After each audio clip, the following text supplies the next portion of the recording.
Hi, I'm Allie Reynolds with Allie's Organics. Today I'm going to give you some composting ideas. There are several ideas that you can do to help with your composting. Some things that you can do to speed your compost up to help it break down faster is to add some blood meal. Like about a cup for a 3 by 3 by 3 area. You can add some blood meal in layers. Put some bone meal with it. You could add some rock phosphate with it. You can do cottonseed meal with it. Any organic fertilizer you can add to it. You want to be able to mix that in there, and it makes it for a real nice complete compost.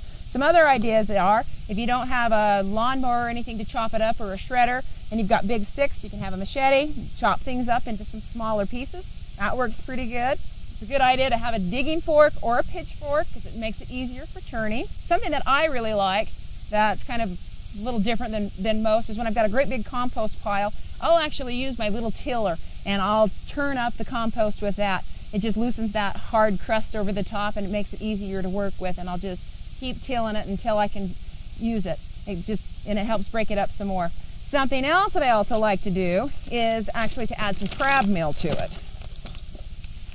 It is actually crab. It's ground up crab shell, and if you sprinkle some of this in there, then it helps feeds the microorganisms that are in the compost, gets them real active, gets that soil gets the compost to break down really well.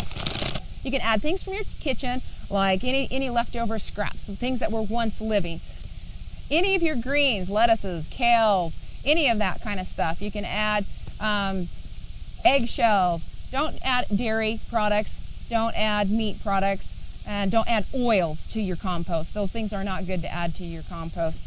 If your compost has a tendency to get kind of smelly and too wet, then you can add some peat moss to it. Just some dry peat moss. It just absorbs that extra moisture and takes away that smell pretty quick within a day or so. You can have tumblers that work really great. You can just have round bins that you put in your compost at the top and bring it out of the bottom. There's several different ideas that you can use for composting. Another thing that I think that's really kind of an essential tool to have with composting is a compost thermometer.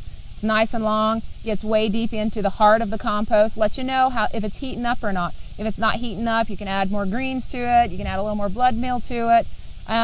Then you know also when it's ready. If you've turned it and it's not heating up anymore, this is kind of a key for knowing when your compost is ready. These are just a few of composting ideas.